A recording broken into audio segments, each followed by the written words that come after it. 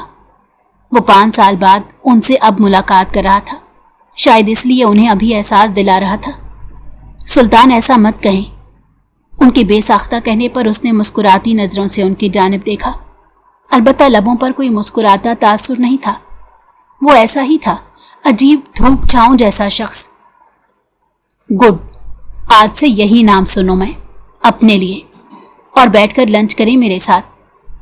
اس کا انداز ان کے انکار کے سبب حکمیہ تھا، اور وہ واقعی انکار نہیں کر پائے تھے۔ اور پھر محترم سائی نے ہچکچاتے ہوئے اس کے ساتھ لنچ کیا تھا، جو اس وقت بیٹھا ناشتے سے بھرپور انصاف کر رہا تھا۔ سلطان، صبح اس لڑکی کو بھی چھوڑ آیا میں، لیکن اس کے گھر والے بالکل بھی اچھے لوگ نہیں لگے۔ اس کا باپ تو اپنی بیٹی پر بھی یقین نہیں کر رہا تھا۔ وہ کافی بے سکونی سے اسے صبح کا ماجرا سنا رہے تھے، جب سلطان کی نظروں میں الجھن دیکھ کر وہ سر جھٹک کر رہ گئے۔ جس لڑکی کو کل رات آپ لے کر آئے تھے، انہیں خاصا افسوس ہوا تھا۔ وہ چاہتے تھے وہ خود سے اس لڑکی کے بارے میں پوچھے، لیکن وہ تو ان کے بتانے پر بھی یاد نہ رکھ سکا تھا کہ وہ کس لڑکی کی بات کر رہے ہیں۔ او آئی سی، پھر گھر والوں نے رکھا یا نہیں؟ مجھے پاکستانی لوگوں کی یہی بات بہت خار دلاتی ہے، بیٹی پر یقین نہیں ہے، دوسروں پر یقین ہے۔ اس کا غصہ لمحے میں باہر آیا تھا۔ بڑی مشکل سے بات سنبھالی، ورنہ لڑکی تو اپنے باپ کی شکل دیکھ کر بے ہوش ہونے کو تھی۔ وہ منشا کا چہرہ سوچتے ہوئے افسوس سے بولے، اس لڑکی کو شاید بے ہوش ہونے کا بہت شوق بھی ہے۔ وہ کافی برہمی سے رات والا واقعہ سوچنے لگا تھا۔ اسے اس کا بے ہوش ہونا، پھر اس کا گھر لانا بالکل اچھا نہیں لگا تھا۔ وہ کسی لڑکی کو اپنے آس پاس تو کیا 100 میل کے فاصلے پر دیکھنے کا بھی روادار نہیں تھا، لیکن وہ جو سوچتا تھا ہمیشہ اس کے برعکس ہی ہوتا تھا۔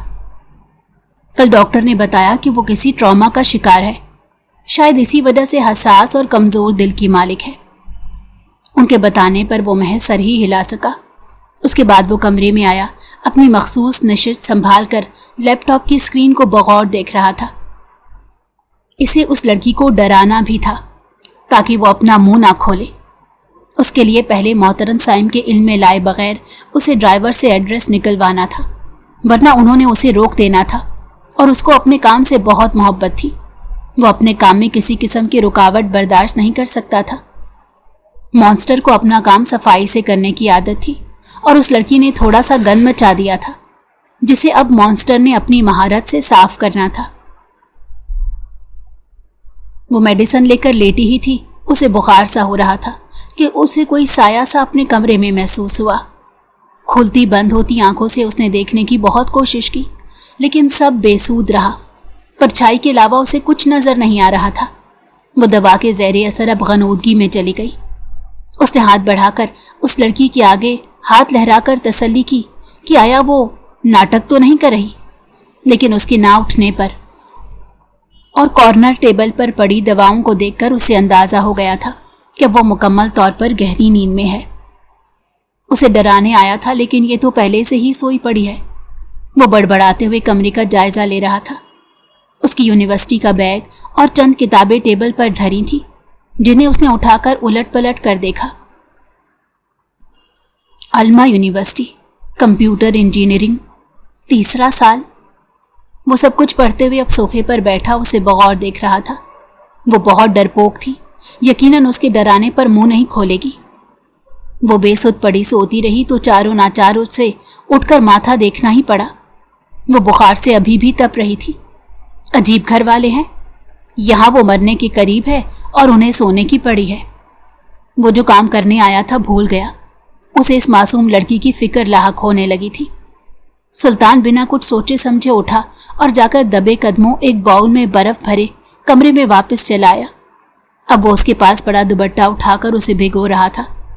پھر اس نے اپنے گلوز پہنے جو وہ بخار چیک کرنے کی غرض سے اتار چکا تھا، اس کے ماتھے پر پٹی رکھے۔ اس کے سرخ پڑے چہرے کو تعصب سے دیکھنے لگا۔ وہ اتنا بے رحم بھی نہیں تھا۔ کہ بخار سے تپتی لڑکی کو چھوڑ کر چلا جائے۔ مسلسل 1 گھنٹے کی پٹی کے بعد اس نے گلوز اتار کر بخار چیک کر کے اطمینان بھری سانس خارج کی۔ اس کا جسم پہلے سے کافی ٹھنڈا ہو چکا تھا۔ وہ اس کو ڈرانے کا ارادہ ترک کر کے چلتا بنا، کہیں لینے کے دینے ہی نہ پڑ جائیں۔ رات کا کھانا شنو نے بنا دیا تھا، اسی لیے تم بس روٹی ڈال دینا اور ذرا گول بنانا، ورنہ جمشید شور کرنے لگتے ہیں۔ وہ اسے حکم دیتی ہوئی چلی گئی، جبکہ وہ پریشانی سے روٹی بنانے کا سوچنے لگی تھی۔ تھوڑی دیر میں مغرب ہونے والی تھی اور عشاء تک سب کھانے سے فارغ ہو جاتے تھے، لہٰذا اس نے آٹا گوندھ کر رکھ دیا۔ شنو شام سے اپنے کوارٹر میں ہوتی تھی، اسی لیے جتنے کام ہوتے انہیں خود کرنے پڑتے تھے۔ منشا کو اچانک وہ رات یاد آئی تو اس کا سانس پھولنے لگا۔ اسے اکثر سانس کی تکلیف رہتی تھی۔ انہیلر وہ اپنے دوپٹے سے باندھ کر رکھتی تھی۔ اس نے جلدی سے انہیلر نکالا اور منہ میں پش کیا۔ سانس بحال ہونے پر اسے کچھ سکون ہوا۔ مغرب کی نماز پڑھ کر اس نے جلدی سے روٹیاں بنائیں اور پھر کمرے میں بند ہو کر اسائنمنٹ اور چھٹی کے مس لیکچرز تیار کرنے لگی۔ اسے اندازہ ہی نہ ہوا کہ رات کے 11 بج چکے تھے اور کوئی اسے کھانے کے لیے بلانے ہی نہیں آیا تھا۔ آج سے پہلے بھی کوئی بلانے نہیں آتا تھا، تو اب کیسے آتا؟ وہ انگڑائی لیتی ہوئی دوپٹہ چیئر پر ڈالے پہلے نائٹ سوٹ پہنے باتھ روم میں گھس گئی، پھر کھانے کی غرض سے کچن میں آئی۔ آدھی روٹی کھا کر واپس کمرے میں آئی، لائٹس آف کر کے اپنے اوپر کمفرٹر ڈال کر لیٹ گئی۔ نیند آنکھوں سے کوسوں دور تھی۔ اچانک اسے اپنی بالکنی میں موجود ونڈو پر آہٹ محسوس ہوئی۔ وہ ماتھے پر سے بازو ہٹا کر اندھیرے میں بالکنی کو دیکھنے لگی۔ اچانک اس پر خوف سا طاری ہونے لگا تھا۔ وہ جلدی سے سوئچ آن کرنا چاہتی تھی، لیکن اس سے پہلے ہی کسی کی سخت گرفت میں جکڑی جا چکی تھی۔ کون ہو تم؟ اپنی پھٹی آنکھوں کے سامنے کھڑے لہیم شہیم سے مرد کو دیکھ کر وہ بوکھلا گئی تھی۔ اس کا پورا وجود کالے لباس میں چھپا ہوا تھا۔ آنکھوں پر بھی کالے گلاسز ہونے کے سبب وہ آنکھیں بھی نہ دیکھ پائی تھی۔ اس کی گرفت میں وہ کانپ رہی تھی اور وہ بغور اس کے چہرے کے اتار چڑھاؤ دیکھ رہا تھا۔ پلیز مجھے جانے دو، تم کون ہو؟ وہ اس کی شکل دیکھنے کی بھرپور کوشش میں تھی۔ ناک تک نقاب چڑھا ہوا تھا اور سر پر کیپ تھی، آنکھیں بھی کالے چشمے میں چھپی تھی۔ اسے دیکھ پانا منشا کے لیے ناممکن ہو رہا تھا۔ اچانک اس کے ذہن میں دھماکہ سا ہوا۔ تو تم وہی ہو نا؟ وہ لبوں پر زبان پھیرتی اسے پہچان چکی تھی۔ تم وہی ہو، لوگوں کو مارنے والے، وہی ہو نا؟ اس کے دبے لفظوں میں گینگسٹر کہنے پر اس نقاب پوش کے لب مسکرائے تھے، لیکن وہ دیکھ نہ سکی۔ تم مجھے مارنا چاہتے ہو؟ وہ ہنوز اس سے سوال کر رہی تھی اور وہ خاموش اسے اپنے دشتے لفظ سے ڈرا رہا تھا۔ تم کچھ بولتے کیوں نہیں؟ وہ حیرت سے آنکھیں پھاڑے پوچھ رہی تھی۔ وہ شور کرنا چاہتی تھی، لیکن اسے ڈر تھا کہیں وہ اسے مار ہی نہ دے۔ اگر اس نے اس شخص کو مارتے ہوئے نہیں دیکھا ہوتا تو بات دوسری تھی۔ اب تو وہ اس کی دہشت سے کانپنے لگی تھی۔ اس نے ہر بات کے جواب میں کالے گلوز پہنے ہاتھ اٹھا کر ایک انگلی اس کے لبوں پر رکھ دی۔ اس کے ایسا کرنے پر جیکٹ اوپر کو اٹھی اور اندر موجود 2 ہتھیار منشا کی نظروں سے اوجھل نہ رہ سکے۔ منشا کا سانس اٹکنے لگا۔ وہ لمبی سانس لیتے ہوئے آنکھیں پھاڑے دیکھ رہی تھی۔ وہ سمجھ رہی تھی یہ نقاب پوش اسے مارنے آیا تھا۔ اس کی حالت بگڑتے دیکھ کر وہ جلدی سے پیچھے ہٹا۔ وہ اس کے ہٹنے پر نیچے بیٹھتی، لمبی سانس کھینچ کر ساری آکسیجن اپنے اندر اتار لینا چاہتی تھی۔ وہ پریشانی سے اس کی حالت دیکھتے ہوئے ارد گرد اس کی کوئی دوا تلاش کر رہا تھا۔ سامنے ٹیبل پر انہیلر دیکھ کر جلدی سے لپکا اور اٹھا کر اس کی جانب آئے۔ اس کا سر بالوں سے تھام کر اونچا کیا اور انہیلر اس کے منہ میں پش کرنے لگا۔ چند سیکنڈ بعد ہی وہ سانس بحال کرنے میں کامیاب ہو گئی تھی اور حیرت سے سر اونچا کیے اسے دیکھنے لگی، جو کھڑا ہوا بے چینی سے دیکھ رہا تھا۔ تو تم نے مجھے مرنے کیوں نہیں دیا؟ وہ حیرت سے سوال کر رہی تھی۔ اگر وہ ایسے ہی مر جاتی تو تمہاری چمکتی ہوئی دھات کا وار ضائع ہونے سے بچ جاتا۔ کیا تم مجھے واقعی اپنی دھات سے ختم کرنا چاہتے تھے؟ وہ سوال کرتی کانپتی دیوار سے لگ گئی۔ نقاب پوش نفی میں سر ہلاتے اس کی جانب آتے فاصلے مٹا گیا۔ اپنی جیب سے اس نے ایک کینڈی نکال کر